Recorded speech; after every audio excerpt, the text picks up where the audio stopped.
पर वेलकम है आपका बायोमेंटर हिंदी में। मैं हूं Shravan Kumar, MBBS student at government medical college. आज की इस वीडियो में हम कोशिका संरचना एवं इसके कार्य की इस यूनिट से शुरुआत करने वाले हैं, जिसमें पहला चैप्टर आपकी बात करते हैं तो वह है cell the unit of life. इस चैप्टर की डिस्कस करेंगे। इससे पहले हम यूनिट में कुछ इंपॉर्टेंट पेज दे रखा है, इस पर डिस्कस करेंगे। इस लेक्चर के बाद आप एनसीईआरटी को पूरी तरीके से याद कर पाएंगे, क्योंकि हम इस NCERT base line by line question पर डिस्कस करेंगे। इसके साथ साथ एनसीईआरटी को हेडलाइन भी करेंगे।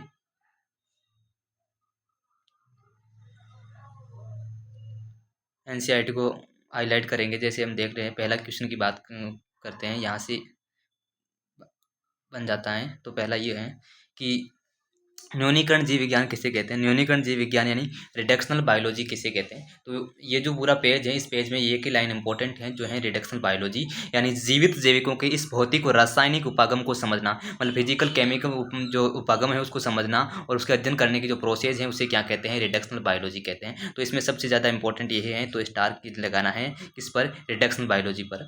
दूसरी बात करते हैं, दूसरे पेज की ओर जाते हैं, तो वहाँ पर आपको नजर आता है वैज्ञानिक के बारे में भी पूछ दिया जाता है कि जीएन रामचंद्रन की जन्म कब हुआ था, डेथ कब हुई। इतना जानकारी लेने से पहले अपने को दिमाग में ये रखना है कि दो इंपॉर्टेंट पॉइंट आपको याद रखना है, एक ये वाला एक ये वाला। इसके साथ साथ आपको ये कोलेजन प्रोटीन, तो कोलेजन प्रोटीन है उसकी तीसरी। हम बात करते हैं प्रोटीन की स्ट्रक्चर की। प्रोटीन की प्राइमरी, सेकेंडरी, टर्सरी पाई जाती है, और 3D स्ट्रक्चर की बात करते हैं, टर्सरी, जिसमें उसके कार्य कर सकता है प्रोटीन। तो प्रोटीन की 3D स्ट्रक्चर की संरचना की बात करते हैं, किस वैज्ञानिक ने की। तीसरी कुंडलित संरचना की खोज किस वैज्ञानिक ने की। तो आंसर क्या जाएगा, जीएन रामचंद्र। जीएन रामचंद्र ने कोलेजन की तीसरी कुंडलित संरचना की खोज की। और दूसरी बात इंपॉर्टेंट ये है कि रामचंद्र प्लॉट दिया था। रामचंद्र प्लॉट में क्या होता है कि प्रोटीन के बहुलक के एनालिटिकल ग्राफ दिया जाता है। एनालिटिकल ग्राफ में संरचनात्मक विवरण होता है, एनालिटिकल ग्राफ होता है, तो रामचंद्र प्लॉट में होता है।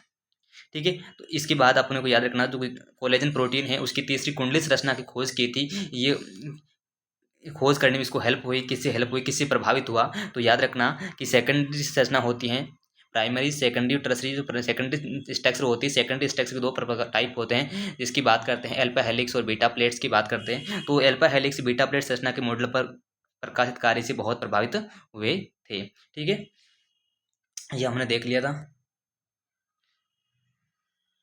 तो इससे बेस जितने भी क्वेश्चन हैं उस पर स्टडी करेंगे। इससे पहले हम शॉर्ट नोट्स भी बना रखे हैं, जिससे आपको पूरी तरीके से याद रखना। क्या क्या याद रखना, सबसे पहले याद ये रखना कि रिडक्शनल बायोलॉजी किसे कहते हैं। रिडक्शनल बायोलॉजी किसे कहते हैं, यहाँ आपको ये समझना है रिडक्शनल बायोलॉजी किसे कहते हैं। रिडक्शनल बायोलॉजी जीवित जीवों के भौतिक और रासायनिक उपागम को समझने और अध्ययन करने की जो प्रोसेस होती है उसे क्या कहते हैं, रिडक्शनल बायोलॉजी या न्यूनीकरण जीव विज्ञान कहते हैं। इसके बाद आता है जीएन रामचंद्रन। जीएन रामचंद्रन की बात करते हैं। जीएन रामचंद्रन ने क्या दिया था, रामचंद्र प्लॉट दिया था। रामचंद्र प्लॉट के अनुसार क्या होता है कि प्रोटीन बहुलक के विश्लेषण हेतु ग्राफ दिया था। विश्लेषण हेतु क्या दिया था, ग्राफ दिया था, यानी उसने संरचना दी थी, बहुलक, प्रोटीन बहुलक की एनालिटिकल ग्राफ दिया था। तो उसे क्या कहते हैं, रामचंद्र प्लॉट कहते हैं। और आपको याद रखना है कि सबसे ज़्यादा इंपॉर्टेंट है 3D प्रोटीन की 3D संरचना। जो प्रोटीन कौन सा है, कोलेजन प्रोटीन है। अब इस कोलेजन प्रोटीन की बात करते हैं, इसको हेल्प कैसे हुई कि अल्फा हेलिक्स बीटा प्लेट के मॉडल से प्रभावित हुआ था। तो ये 3 पॉइंट याद रखना। जीएन रामचंद्र ने रामचंद्र प्लॉट दिया था, इससे प्रोटीन संरचना की खोज की और किससे प्रभावित हुए थे। ठीक है, इसके बाद हम बात करते हैं इससे रिलेटेड जितने भी क्वेश्चन है। हमने क्या किया, सबसे पहले एनसीईआरटी को पढ़ा, शॉर्ट नोट्स को पढ़ा, और इसके बाद हम ये समझने की बात करेंगे इस जो एनसीईआरटी की स्पेस से किस प्रकार के क्वेश्चन को डिराइव कर सकते हैं। तो इस क्वेश्चन को डिस्कस करेंगे। तो पहला क्वेश्चन ये कहता है, जीवित जैविकों के भौतिक और रासायनिक उपागम को समझने और अध्ययन करने की जो प्रोसेस है उसे क्या कहते हैं। जीवित आ गया, जीवित और जैविकों के भौतिक और रासायनिक उपागम को समझने की, अध्ययन करने की जो प्रोसेस है उसे क्या कहते हैं। तो याद रखना, उसे कहते हैं रिडक्शनल बायोलॉजी। क्या कहते हैं, reductional biology. Option number B जाएगा अपना करेक्ट।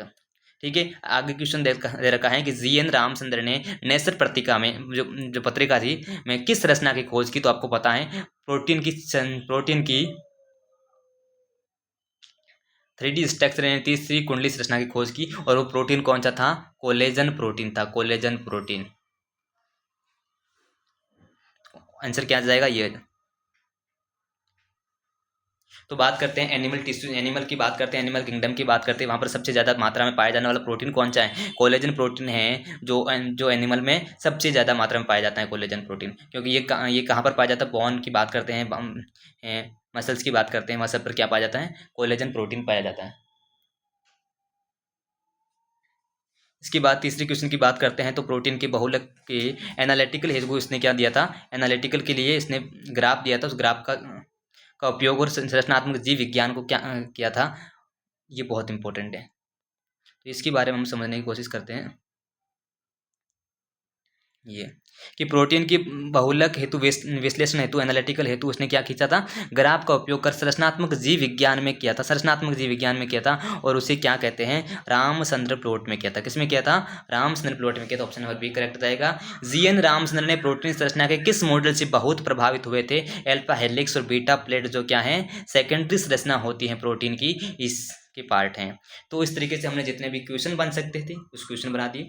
इससे आपको क्या होगा, एनसीईआरटी पूरी तरीके से लर्न हो जाती है, और ये सबसे ज़्यादा इंपॉर्टेंट है ये पेज। इस पेज से हमने क्या किया, इसके शॉर्ट नोट्स बना दिए। तो आप अपने बुक में ये अंडरलाइन कर दे या फिर शॉर्ट नोट्स बना दे इस तरीके से, ताकि आपको याद हो जाए। हम अब आगे बात करते हैं ये कोशिका जीवन की इकाई। तो इसमें क्या है क्या नहीं, सबसे पहले हम देखते हैं कोशिका। देखो सेल्स के बिना कोई भी जीव का फ्रीली एग्जिस्ट नहीं कर सकता। कोशिका के बिना किसी भी जीव का स्वतंत्र एग्जिस्ट नहीं है। तो आप कैसे समझा सकते हो, जैसे आपकी बात करते हैं सेल, कोशिका किसमें नहीं पाई जाती, ऐसा जिसमें सेल्स नहीं होती, मतलब सेल थ्योरी नहीं होती, सेल जिसके अंदर सेल नहीं पाई जाती। तो इसमें तीन याद रखना, जैसे वायरस आता है, वायरस, विरोइड और प्रियोन। तो वायरस, विरोइड, प्रियोन की बात करते हैं। वायरस हैं, विरोइड है, प्रियोन है, इसके अंदर कोशिका की संरचना नहीं पाई जाती। तो बात करते हैं वायरस की। तो वायरस में कोशिका की संरचना नहीं होती, तो फिर वो जीव हैं लेकिन इसके अंदर कोशिका की संरचना नहीं, लेकिन जीव तो है। ये बात सही है कि जीव तो ऑर्गेनिज्म है, लेकिन इसके अंदर सेल नहीं है, तो लेकिन फ्रीली एग्जिस्ट नहीं करेगा, तब ये फ्री एग्जिस्ट नहीं कर पाएगा, स्वतंत्र रूप से एग्जिस्ट नहीं कर पाएगा। तो स्वतंत्र रूप से एग्जिस्ट नहीं कर पाएगा, मतलब कोशिका के बिना किसी भी जीव का स्वतंत्र रूप से एग्जिस्ट नहीं कर सकता। ये लाइन एनसीईआरटी की बहुत ज़्यादा ब्यूटीफुल है और एनसीईआरटी में दे रखा है, इसलिए इस लाइन को समझना बहुत जरूरी है। क्योंकि जो वायरस होता है वो होस्ट सेल पर रहता है, उसके बाद अपना लाइफ को कंप्लीट करता है, मतलब स्वतंत्र रूप से एग्जिस्ट नहीं करता। दो वैज्ञानिक का नाम याद रखना जो एनसीईआरटी में दे रखा है। एंटनी वन ल्यूवेनहॉक ने क्या किया, सबसे पहले सेल की खोज की और उसको देखा, इसका वर्णन किया, और किसमें देखा था आपको याद रखना है, हनीकॉम्ब की बात करते हैं वहां पर भी देख सकते हैं। तो यहाँ पर आपको ध्यान रखना है, सबसे पहले इसमें किसमें देखा था, तो जीवाणु में देखा था। किसमें देखा था, जीवाणु में देखा था। ये यहाँ एक इंपॉर्टेंट ये आता है कि जो कोशिका को देखने का श्रेय किसको जाता है, रॉबर्ट हुक को जाता है। लेकिन अपने को याद रखना है एनसीईआरटी में सिर्फ ये दे रखा है कि सबसे पहले कोशिका को देखा तो इसका वर्णन किस वैज्ञानिक ने किया, एंटोनी वॉन ल्यूवेनहॉक ने किया था। रॉबर्ट ब्राउन ने केंद्र की खोज की 1831 में। ये डायरेक्ट 2 पॉइंट याद रखना, वैज्ञानिक ने कौन कौन से, Antony von Leeuwenhoek, Robert brown याद रखना। माइक्रोस्कोप की खोज हुई, इसके बाद में क्या हुआ, माइक्रोस्कोप की खोज किस कब हुई थी, 1950 के दशक में हुई थी। और खोज के बाद में कोशिका की संरचना, कोशिका की स्टडी बहुत आसान कर पाई, क्योंकि माइक्रोस्कोप से कोशिका को बड़ी करके देखने में हेल्प होती है, तो संरचना को समझने में बहुत ज़्यादा हेल्प होती है। तो इस तरीके से हमने एनसीईआरटी की जो फर्स्ट पेज है उसको पूरी तरीके से समझ लिया है, जो इसमें दे रखा है। ये जो जिसमें से कोशिका पाई जाती है, एक कोशिका हो सकता है, बहुकोशिका हो सकता है, जब इसमें स्वतंत्र रूप से एग्जिस्ट कर सकता है और जीवन के सभी कार्य कर सकता है, डाइजेशन, एब्जॉर्प्शन, एक्सक्रीशन, रिप्रोडक्शन, सब कुछ कर सकता है, क्योंकि इसके अंदर सेल होती है। ये बहुत इंपॉर्टेंट ब्यूटीफुल लाइन बात करता हूँ, मैंने पहले बताई थी ये वाली। ये कोशिका के बिना किसी भी जीव का स्वतंत्र एग्जिस्ट नहीं कर सकता, कोशिका के बिना किसी भी जीव का स्वतंत्र एग्जिस्ट नहीं होता। इसी कारण जीव के लिए कोशिका ही संरचनात्मक एवं क्रियात्मक इकाई है। कोशिका जीव की संरचनात्मक क्रियात्मक इकाई क्यों है, कोशिका के बिना किसी भी जीव का स्वतंत्र एग्जिस्ट नहीं होता। तो ये पॉइंट अपने को याद रखना है।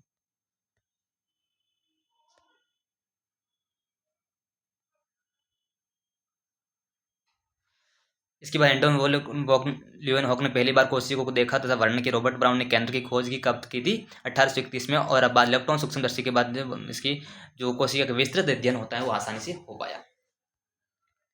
इसके बाद सेल थ्योरी। सेल थ्योरी हम ये पढ़ेंगे, सबसे पहले ये है कोशिका सिद्धांत कब हुआ था, दिया था। तो कोशिका सिद्धांत 1838 की बात करते हैं, 1838 और 39 की बात करते हैं। तो स्लाइडेन बात करते हैं, दोनों स्लाइडेन हो स्वानो, और दोनों किस प्रकार के वैज्ञानिक थे याद रखना, दोनों जर्मन ने। कहाँ के थे, जर्मन है। यहाँ एनसीईआरटी में जंतु वैज्ञानिक को ब्रिटिश दे रखा है, लेकिन वो गलत है, जर्मन है। अभी इसमें करेक्शन आया है। तो दोनों कहाँ का रहने वाला, जर्मन का। पादप वैज्ञानिक जो बात करते हैं, स्लाइडेन तो पादप वैज्ञानिक थे, और स्वान की बात करते हैं जंतु वैज्ञानिक। पादप वैज्ञानिक थे, पादप पर स्टडी किया और सब बताया कि पादप जितने भी होते हैं या वे कोशिका के या इसके उत्पाद से मिलकर बने होते हैं। जो कोशिका, बहुत सारी कोशिका हैं, उससे मिलकर बने होते हैं। तो कोशिका से क्या बन जाता है, पादप के अंदर ऊतक बनता है। मैंने पहले बताया था, ये याद रखना क्या, कि सबसे पहले कोशिका होती है। बहुत सारी कोशिका समान कार्य उत्पत्ति में समान होती है, तो कोशिका मिलकर क्या बनाती हैं, ऊतक बनाती हैं। ऊतक व्यवस्थित हो जाता है तो क्या बनाता है, ऊतक अंग बनाता है, और अंग मिलके अंग तंत्र बनता है। अनुपात में होता है सही तरीके से, तो क्या बनता है, अंग तंत्र बनता है। और अंग तंत्र के बाद में क्या बनता है, पूरी बॉडी बनती है, यानी शरीर बन जाता है। तो इस तरीके से पूरी बनता है। पादप की बात समझ आए। पादप विज्ञानी की बात करते हैं। 1838 में स्लाइडे ने किया था, पादप पर स्टडी किया, बताया कोशिका या इसके उत्पाद से मिलकर बने होते हैं। और जंतु वैज्ञानिक की बात करते हैं, 1838 में इसने पादप पर स्टडी भी किया, जंतु पर भी किया। तो ये वैज्ञानिक था जंतु वैज्ञानिक, पादप पर भी स्टडी किया इसने और जंतु पर भी किया। पादप पर भी ये किया तो पादप पर स्टडी किया, और जंतु पर भी किया। तो जंतु की बात करते हैं, उसने ये बताया कि जंतु में कोशिका होती है, उसके बाहर जीव एक पतली परत पाई जाती है, उसे क्या कहते हैं, कैसी कैसी परत होती है, ये पतली परत होती है, पतली। उस पतली परत का नाम है जीव द्रव्य झिल्ली या सेल मेम्ब्रेन। इस क्या नाम है, जीव द्रव्य झिल्ली या सेल मेम्ब्रेन। और बात करते हैं पादप कोशिका की बात करते हैं, तो वहां पर पादप कोशिका के बाहर कोशिका भित्ति पाई जाती है, वो ये पादप का विशेष लक्षण होता है। ये पतली नहीं होती, दृढ़ होती है थोड़ी। तो आपको याद रखना। पादप की बात करते हैं तो पादप में यूनिक कैरेक्टर क्या बताया था, किसने बताया था, स्वान ने बताया था कि इसमें कोशिका भित्ति पाई जाती है। और जंतु की बात करते हैं, उसके सेल के बाहर पाई जाती है सेल मेम्ब्रेन, जो कैसी होती है, पतली होती है।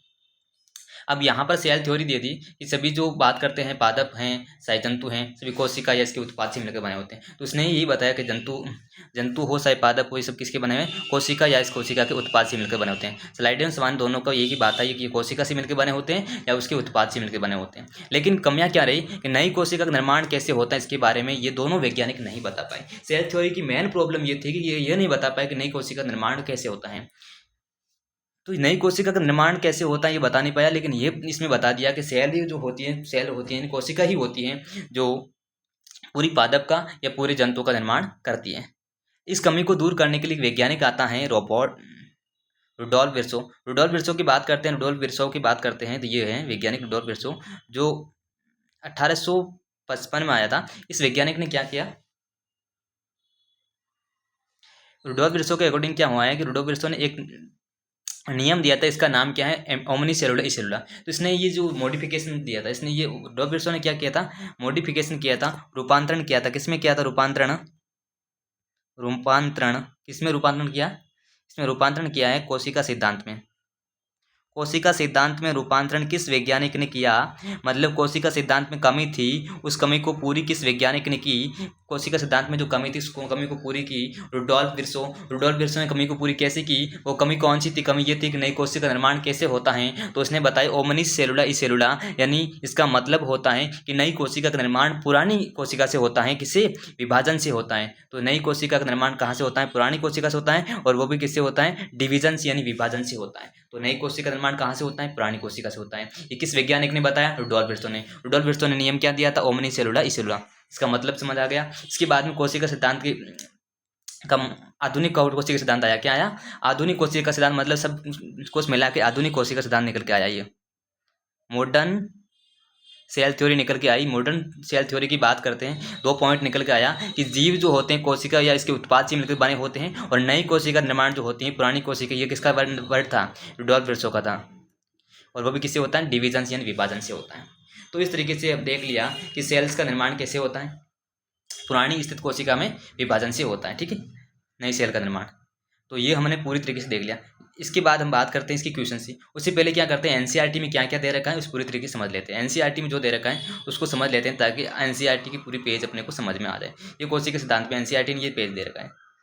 ये कह रखा है कि 1838 में जर्मन की वनस्पति वैज्ञानिक, जो वनस्पति वैज्ञानिक थे, कौन, मैथियस स्लाइडेन। स्लाइडेन क्यों, किस प्रकार के वैज्ञानिक थे, प्लांट पादप के वैज्ञानिक थे, वनस्पति वैज्ञानिक थे। तो प्लांट पर अध्ययन किया, और बाद ये तो मैंने बता दिया, पादप पर अध्ययन किया, बताया कि जो पादप होता है वो कोशिका या इसके उत्पाद यानी उत्कों से मिलकर बना होता है। उसके बाद में 1839 की बात करते हैं, ब्रिटिश वैज्ञानिक थे। यहाँ पर ब्रिटिश की नहीं है, ये गलत है। यहाँ पर आपको याद रखना है जो वैज्ञानिक हैं वो कहाँ का है, जर्मन वैज्ञानिक।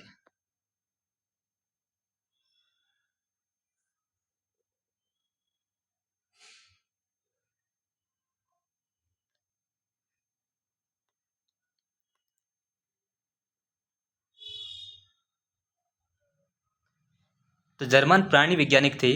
जर्मन प्राणी वैज्ञानिक जो थियोडर सवान है, उसने किस पर, जंतु पर अध्ययन किया और पादप पर भी किया। जंतु पर अध्ययन करके ये पता चला कि उसके बाहर क्या पाए जाते हैं, पतली परत से जीवित द्रव्य जिसे कहते हैं। पादप पर इसने अध्ययन किया और उसकी बताया कि पादप के अंदर कोशिका भित्ति पाई जाती है, मिलती है। ये पादप का क्या हुआ था, विशेष लक्षण बताया था। इसके बाद में उसने परिकल्पना भी दे दी, पादप और प्राणी शरीर कोशिका उसके उत्पाद से मिलकर बने होते हैं, ये सवान ने बताया था। अब बात करते हैं उसकी जो कमी थी, असफलता किसकी बार, नई कोशिका निर्माण कैसे होता है। नई कोशिका निर्माण के बारे में ये नहीं बता पाया। 1855 डॉल ब्रिसो आया, उसने बताया ओमनी सेलुला ई सेलुला, मतलब नई कोशिका निर्माण जो होता है पुरानी कोशिकाओं के विभाजन से होता है। और ये दो मॉडर्न सिद्धांत के बाद दो पॉइंट याद रखना, जीव कोशिका उत्पाद में बने होते हैं और सभी कोशिका पूर्व स्थित कोशिका से निर्मित होती है। किससे होती है, विभाजन से होती है। तो अब हमने पूरी तरीके से देख लिया है कि एनसीईआरटी से 2 पेज कंप्लीटली समझ लिया, और अब हम देखेंगे क्या इसके क्वेश्चन समझ लेते हैं, तो ताकि हम पूरी तरीके से जितना भी पढ़ा है वो समझ आ जाएगा। तो सभी जीवित जीवों की मूलभूत संरचनात्मक एवं क्रियात्मक इकाई, ये बहुत इंपॉर्टेंट है। तो जीव की स्ट्रक्चर फंक्शनल यूनिट क्यों क्या है, मतलब संरचना किससे मिलकर बना है और फंक्शनल काम भी करता है। तो सभी जीव किससे मिलकर बना है, कोशिका से। और जितना भी काम होता है, डाइजेशन, एब्जॉर्प्शन, एक्सक्रीशन की बात करते हैं, रिप्रोडक्शन की बात करते हैं, सब कौन करती है, कोशिका ही करती है। तो कौन करती है, कोशिका करती है। तो आंसर कौन सा जाएगा, बी। तो संरचनात्मक क्रियात्मक इकाई है। यहाँ एक इंपॉर्टेंट बात हमने ये देखी, कोशिका के बिना किसी भी जीव का स्वतंत्र एग्जिस्ट नहीं कर सकती। कोशिका ही की पूर्ण संरचना से कम कुछ भी सुनिश्चित नहीं कर सकता। तो ये बात याद रखना, क्या सुनिश्चित नहीं, मतलब कोशिका की पूर्ण संरचना, कोशिका नहीं है तो ये क्या नहीं कर सकता। कोशिका, जब इस किसी भी ऑर्गेनिज्म की बात करते हैं, जीव हैं, उस जीव में सेल नहीं है, इस जीव में क्या नहीं है, सेल नहीं है, तो फिर एग्जिस्ट नहीं कर सकता। क्या नहीं कर सकता, स्वतंत्र जीवन नहीं कर सकता। वो स्वतंत्र रूप से जीवन यापन नहीं कर सकता, स्वतंत्र रूप से जीवन यापन नहीं कर सकता, यानी फ्री रूप से एग्जिस्ट नहीं कर सकता। तो आंसर कौन सा जाएगा, बी। अगर कोशिका है तो वो रिप्रोडक्शन मेटाबॉलिज्म तो कर सकता है, लेकिन स्वतंत्र रूप से नहीं कर सकता। एग्जाम्पल हमने वायरस से समझा था। सर्वप्रथम किसने जीवित कोशिका को देखा और वर्णन किया, एंटोनी वॉन लोवेनहॉक ने सबसे पहले कोशिका को देखा और वर्णन किया। 2 वैज्ञानिक याद किया था, एक तो रॉबर्ट ब्राउन जो 1831 में केंद्र की खोज की थी, बहुत इंपॉर्टेंट। अगला क्वेश्चन कहता है कि मैथियस स्लाइडेन की बात करते हैं। स्लाइडेन समान 2 वैज्ञानिक थे जिसने कोशिका सिद्धांत दिया था, और दोनों वैज्ञानिक, पहले स्लाइडेन की बात करते हैं। स्लाइडेन प्राणी वैज्ञानिक थे या जंतु वैज्ञानिक थे, सॉरी प्राणी वैज्ञानिक थे या वनस्पति वैज्ञानिक थे। तो आपको याद रखना, स्लाइडेन की बात करते, मैथियस स्लाइडेन की बात करते हैं, वनस्पति वैज्ञानिक थे। और वनस्पति किस प्रकार के, जर्मन की वनस्पति। एक तो डाउट ही खत्म हो गया जर्मन ब्रिटिश वाला, क्योंकि दोनों ही जर्मन है। ठीक है, अगला क्वेश्चन ये कहता है कि स्लाइडेन ने बड़ी पौधों पर परीक्षण किया, टेस्ट किया, विभिन्न प्रकार की कोशिकाओं के बने होते हैं और क्या बनाती हैं। तो सेल क्या बनाती हैं, जो कोशिका होती हैं वो पादपों में जो हो, चाहे जंतु में हो, कोशिका क्या बनाती है, आगे जाकर उत्तक बनाती हैं। तो आंसर कौन सा जाएगा, बी करेक्ट जाएगा। तो बात करते हैं सवान की, जो कैसा है, जंतु वैज्ञानिक है। कैसे, किस प्रकार का वैज्ञानिक है, जंतु है। जर्मन तो होगा दोनों, तो ऑप्शन कौन सा जाएगा, जर्मन प्राणी वैज्ञानिक, ऑप्शन नंबर बी करेक्ट। अगला क्वेश्चन कहता है सवान ने जंतु कोशिका में पतली बाहर परत पाई जाती है जिसे सेल मेम्ब्रेन कहते हैं, यानी प्लाज्मा झिल्ली कहते हैं, ऑप्शन नंबर बी करेक्ट। और पादपों में के बारे में इसने यही बताया कि पादप की बात करते हैं तो वहां पर कोशिका भित्ति पाई जाती है। क्या पाई जाती है, कोशिका भित्ति, जो पादप का क्या है, यूनिक फीचर है, यानी इस विशेष लक्षण है। कोशिका भित्ति की उपस्थिति किसका विशेष लक्षण है, पादप कोशिका का, ऑप्शन नंबर बी करेक्ट। अगला क्वेश्चन, ये किसने परिकल्पना की, जंतु और पौधे को शरीर कोशिका और उसके उत्पाद के लिए बना होता है। ये परिकल्पना दी थी, सवान ने दी थी। तो ऑप्शन नंबर कौन सा जाएगा, बी करेक्ट जाएगा। सवान ने ये बता दिया, क्योंकि जंतु और पादप दोनों पर स्टडी किया। उसने बताया कि जंतु हो चाहे पादप हो, सभी कोशिकाओं या इसके उत्पाद से मिलकर बने होते हैं। किन 2 वैज्ञानिकों ने मिलकर कोशिका सिद्धांत का प्रतिपादन किया। 2 वैज्ञानिक, इसका नाम क्या था, तो अपने याद किया, स्लाइडेन और स्वान। कब किया था, 1838 से 39 के बीच में, स्लाइडेन और स्वान। तो ऑप्शन नंबर कौन सा जाएगा, बी करेक्ट। स्लाइडेन और स्वान द्वारा दिए गए कोशिका सिद्धांत की मेन कमी क्या थी, इसमें जो सेल थ्योरी दी थी इसमें मैंने लिमिटेशन क्या थी, लिमिटेशन की बात करते इसकी लिमिटेशन ये थी कि नई कोशिका निर्माण के बारे में ये नहीं समझा पाया कि नई कोशिका कैसे बनती हैं, इसने ये नहीं बताया कि नई कोशिका कैसे बनती हैं, तो ऑप्शन सी करेक्ट जाएगा। अगला क्वेश्चन कहते हैं सबसे पहले किसने स्पष्ट किया कि कोशिका डिवीजन करती है, विभाजन करती है, नई कोशिका पूर्व स्थित कोशिका से मिलकर बनी होती है, और रुडोल्फ विर्सो ने किया था। कब किया था? 1855 में किया था। और इसने क्या दिया था? ओमनी सेलुला इसेलुला। ओमनी सेलुलर इसेलुलर वाक्यांश कब दिया था? 1855 में। तो ऑप्शन नंबर कौन सा करेक्ट होगा? सी। कोशिका सिद्धांत का अंतिम रूप यानी मॉडिफिकेशन, इसे कहते हैं रूपांतरण। कोशिका सिद्धांत का रूपांतरण, कोशिका सिद्धांत का जो रूपांतरण है यानी मॉडिफिकेशन किया था, वो किसने किया था? रुडोल्फ विर्सो ने। कब किया था? 1855 में। और क्या दिया था? ओमनी सेलुला इसेलुला। मॉडर्न कोशिका सिद्धांत के अनुसार जीव किससे मिलकर बने होते हैं? या कोशिका से या इसके उत्पाद से मिलकर बने होते हैं। और दूसरा पॉइंट क्या था? नई कोशिका का निर्माण पुरानी स्थित कोशिकाओं से होता है जो डिवीजन से बनती हैं। सभी कोशिका पूर्व स्थित कोशिका से पैदा होती हैं। कोशिका में आधुनिक कोशिका सिद्धांत का एक बिंदु, सभी कोशिका में केंद्रक, इसमें कौन सा अच्छा लगता है? समान आकार क्लोरोप्लास्ट, ये तो हो नहीं सकता, यही है बी। दो अपने पॉइंट पढ़ा था। ऑप्शन नंबर कौन सा जाएगा? सेकेंड। कोशिका की विस्तृत संरचना का अध्ययन किससे आसान हो पाया उपयोग में? इलेक्ट्रॉन सूक्ष्मदर्शी। Option B. 1839 में स्वान ने विभिन्न प्रकार कोशिका का अध्ययन किया। किस पे किया? जंतु पर किया। तो ऑप्शन नंबर कौन सा जाएगा? बी। तो स्वान ने, आपको याद रखना, जंतुओं पर अध्ययन किया और पादप कोशिका पर भी किया, ये तो पता है। लेकिन डायरेक्ट दोनों ऑप्शन आया तो कौन सा करेक्ट ज्यादा जाएगा? बी वाला करेक्ट ज्यादा जाएगा, क्योंकि पादप पे उसने क्या किया है? पादप पे भी अध्ययन करके बताया दिया कि उसके बाहर कोशिका भित्ति पाई जाती है। लेकिन अगर ज्यादा पूछ दिया जाए दोनों ऑप्शन में, जंतु ज्यादा करेक्ट जाएगा। अगला क्वेश्चन कहते हैं कि एक अकेली कोशिका में अस्तित्व की क्षमता किसके कारण होती है?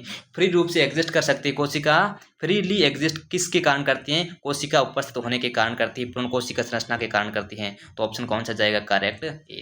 इस तरीके से हमने एनसीईआरटी की जितने भी क्वेश्चन बन सकते हैं, एक एक लाइन से क्वेश्चन को डिफाइन किया है, और इसके साथ साथ हमने पूरी एनसीईआरटी को भी समझा है। तो इस तरीके की आपको वीडियो चाहिए तो हमारे चैनल को सब्सक्राइब करें और लाइक करें और कमेंट करें कि आपको ये वीडियो कैसा लगा। Thank you.